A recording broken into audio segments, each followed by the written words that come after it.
Assalamualaikum warahmatullahi wabarakatuh. Waalaikumsalam warahmatullahi wabarakatuh. Selamat pagi anak-anak sekalian. Pagi. Bagaimana kabarnya hari ini? Baik. Alhamdulillah. Baiklah anak-anak, untuk supaya pembelajaran kita ini lebih berkah, kita berdoa dulu. Ketua kelas silakan berdoa. Bersiap. Berdoa mulai. Bismillahirrahmanirrahim. Asyhadu an la ilaha illallah wa asyhadu anna Muhammadar Rasulullah. Raditu billahi rabba wa bil islami dina wa bi Muhammadin nabiyyan wa rasula. Rabbi shrahli sadri wa yassir li amri wahlul 'uqdatam min lisani yafqahu qawli. Rabbi zidni ilman warzuqni fahman. Ya Allah, tambahkanlah untukku ilmu dan berikanlah pemahaman yang baik. Amin. Selesai beri salam. Assalamualaikum warahmatullahi wabarakatuh. Selamat pagi, Pak.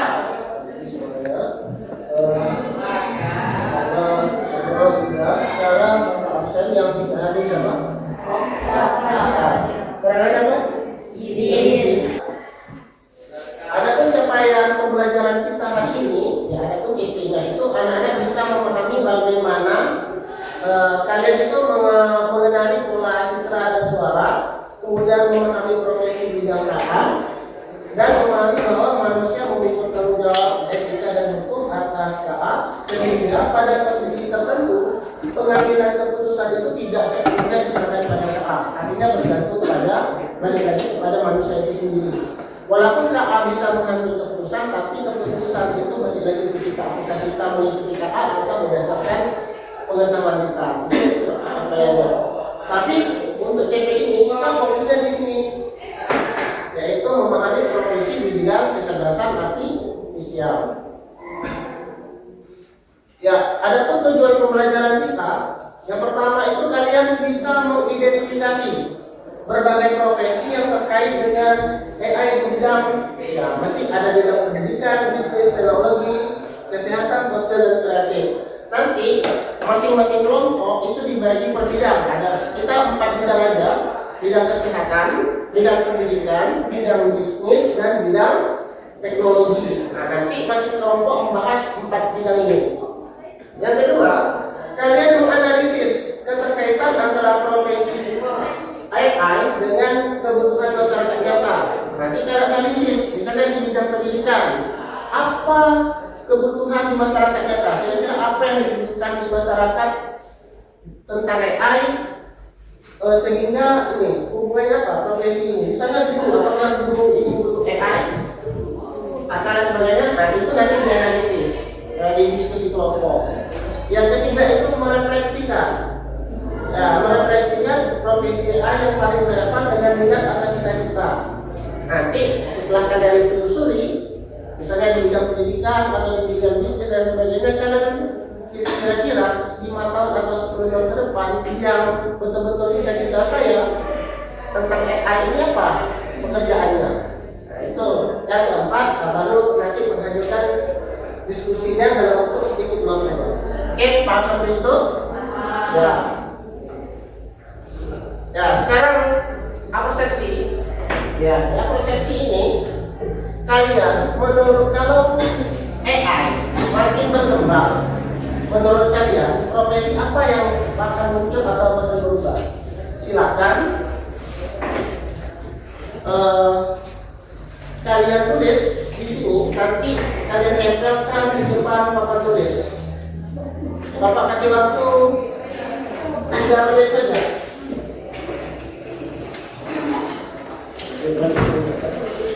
Nah, silakan tulis di tempel di papan tulis. Kira-kira menurut kalian ya, profesi apa yang akan muncul, profesi apa yang akan berkurang di masa depan dengan AI yang berkembang? Menurut kalian aja dulu, jangan cari internet dulu. Menurut kalian lah, apakah guru, apakah kepala sekolah, kira-kira ada AI? Ya, silakan ditulis, Bapak kasih waktu 2 menit.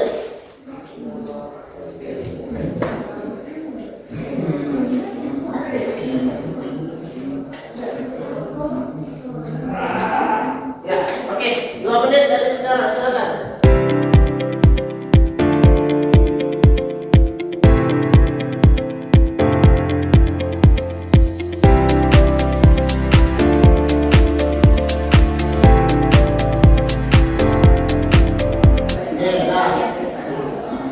Ya, ini hasil jawaban kalian. Ya, menurut kalian ini banyak ya. Yang pertama itu yang akan muncul tuh robot membuat makanan. Yang akan hilang tuh OB. Kemudian profesi yang akan muncul tuh adalah bidang manajemen. Ini bukan parkir katanya, mungkin karena mobil Tesla ya, bukan parkir, satpam. Ternyata yang akan muncul tuh atau berubah tuh yang berubah tuh satpam. Mungkin ada robot. Dan selanjutnya yang berubah tuh orang yang bekerja di pabrik. Kemudian ini yang berubah tuh sedikit manusia, banyak AI. Adanya teknologi baru. Kemudian ada tukang kasir katanya yang berubah nanti, security, nelayan nanti berubah. Jadi orang kantor nanti tak ada lagi orang kantor, robot semua kerja. Ini security Islam, yang ini kasir, ini pekerja bangunan. Kedepannya tak ada lagi bangunan, robot semua. Ini nelayan nih. Ini kedepannya kita dari rumah aja, mancing ikan. Kayak aja nanti. Ini tenaga kerja nih, apa nih? Tenaga kerja. Guru sekolah, ada yang buat guru. Ternyata menurut yang ini, nah yang ini kita tahu nih kadang-kadang nama ya. Kedepannya, menurut ini salah satu teman kalian, bahwa guru sekolah itu yang akan hilang dengan adanya AI bisa jadi. Ya. Kemudian yang terakhir itu kasir Indomaret. Kasir kedai biasa tak ada, Indomaret aja ya.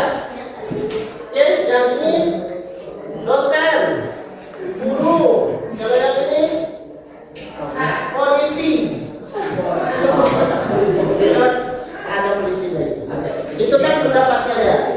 Jadi bisa jadi ke depannya yang kalian tulis ini bakalan hilang dengan semakin berkembangnya bisa jadi mungkin kita dulu nelayan pergi ke laut, sekarang ngomong aja ke laut. Kita di rumah bisa jadi ya, kita ngontrol dari luar. Oke. Ini hasil jawaban kalian. Nanti baru kita diskusikan kira-kira apa jawabannya akan apa. Teman-teman, 5 sampai 10 tahun ke depan banyak pekerjaan lama yang akan hilang. Tapi di saat yang sama lahir profesi-profesi baru karena AI. Ya, itu pasti. Itu hal yang pasti. Ada yang hilang, pasti ada yang muncul. Ada guru AI. Ada guru AI sekarang? Ada. Ada dokter yang juga robot? Ada. Insinyur robotika ada. Analisis data bisnis ada. Bahkan seniman digital berbasis AI ada. Banyak pekerjaan-pekerjaan yang hilang. Kemudian banyak juga pekerjaan yang muncul. Kabar baiknya generasi kalian sini akan menempati profesi-profesi itu. Jadi AI bukan hanya sekedar ikut tren, tetapi sedang menyiapkan diri untuk masa depan. Jadi sekarang AI yang kalian geluti sekarang ini tidak hanya mengikuti tren, misalnya menggunakan ChatGPT, tapi kita sedang mempersiapkan di masa depan. Nih, ingat, yang dicari bukan cuma orang pintar. Ingat nih kata-katanya, yang dicari bukan cuma orang Pintar. tetapi apa? Tapi orang kreatif yang bisa pakai teknologi untuk bantu banyak orang. Ya, bukan. Sekarang Bapak akan menjelaskan secara singkat tentang apa itu AI, khususnya di bidang profesi. Ya, profesi kita tuh menggunakan data. Ya, kemudian paradigma dan teknologi pintar untuk menyelesaikan masalah nyata. Contoh, pertanyaan Bapak sederhana aja. Kalau kalian operasi 5 tahun atau 10 tahun akan datang, kalian percaya AI atau percaya dokter? Ini kan berkembang nih. Dokter bisa operasi, AI juga bisa operasi, AI robot misalnya. Kalian lebih percaya siapa? Dokter atau AI? Yang dokter atau AI? Yang lebih percaya AI atau AI? Ya.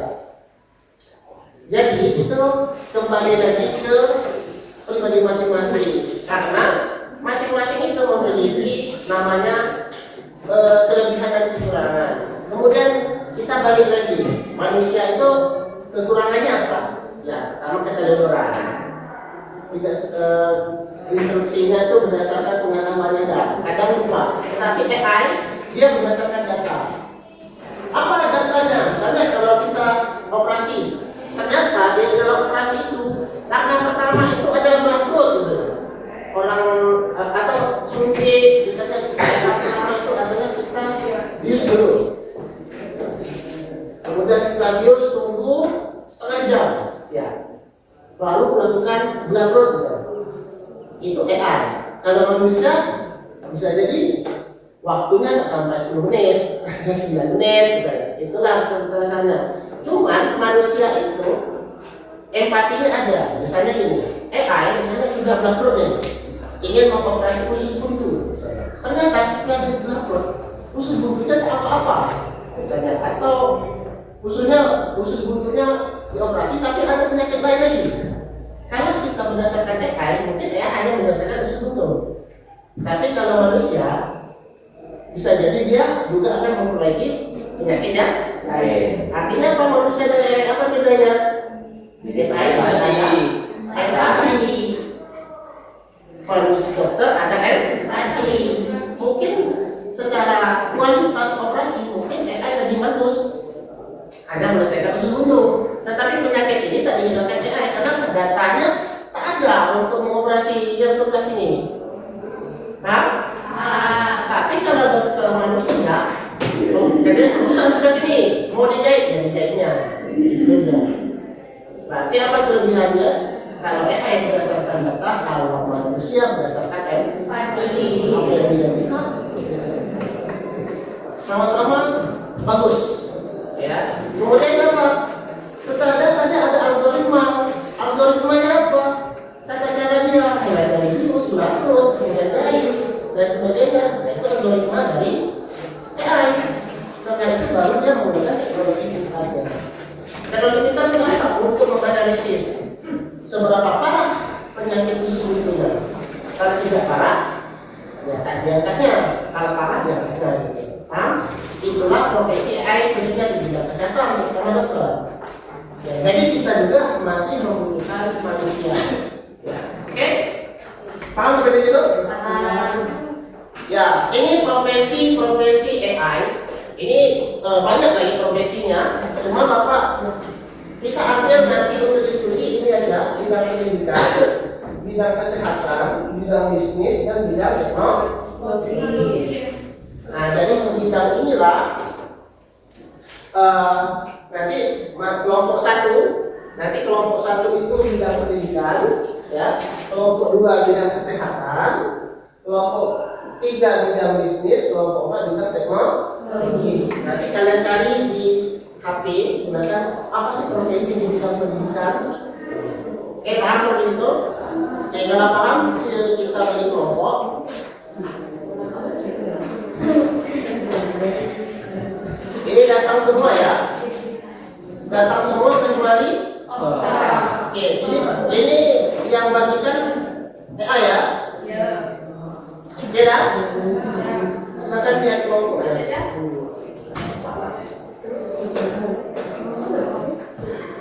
Silakan duduk kontim. Oke, silakan duduk kontim.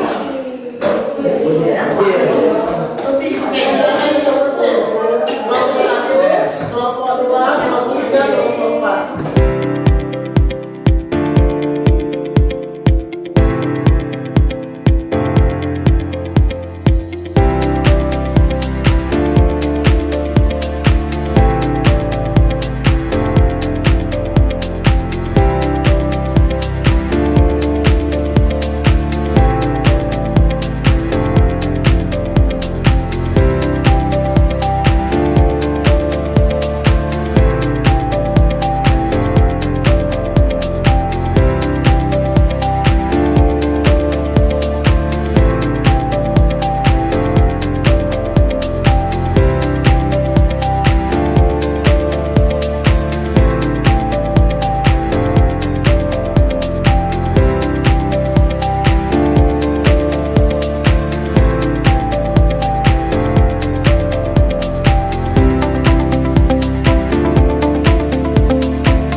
ada.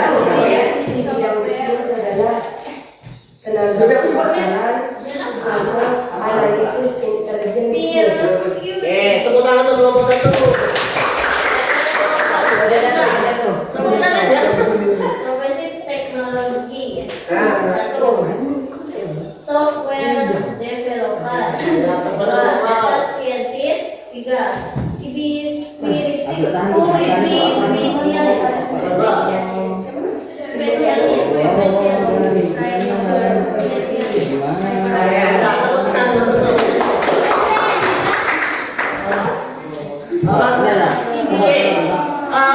Jadi berdasarkan pembelajaran kali ini bahwa itu ada banyak profesi-profesi di bidang AI. Ada berapa yang kalian buat sekarang ini profesi di bidang AI itu? 12. Berapa? 12. Mengapa 12? Satu kelompok? 3.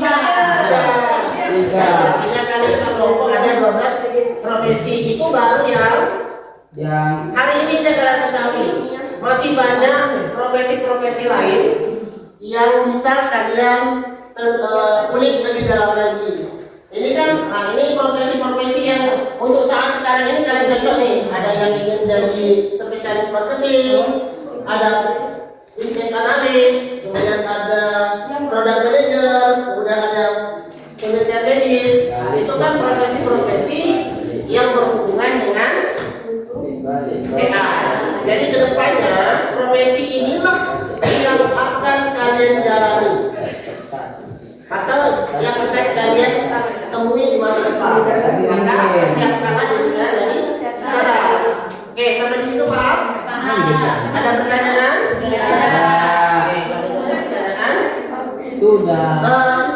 kita refleksi tentang pembelajaran kita hari ini. Oke. Kira-kira menurut kalian pembelajaran seperti ini apakah menyenangkan atau tidak? Apakah pelajaran ini akan kita laksanakan ke depannya? Tergantung materinya. Oke. Mungkin ada pertanyaan? Oke, kalau tidak ada pertanyaan, mungkin sampai di sini dulu pembelajaran kita tentang profesi di KPI. Untuk tugas atau quiz nanti kita lanjutkan di Selasa depan. Ya, oke. Ada pertanyaan? Tidak ada? Oke, kalau tidak ada, tutup sampai di sini dulu proses pembelajaran kita. Bapak akhiri dengan wassalamualaikum warahmatullahi wabarakatuh.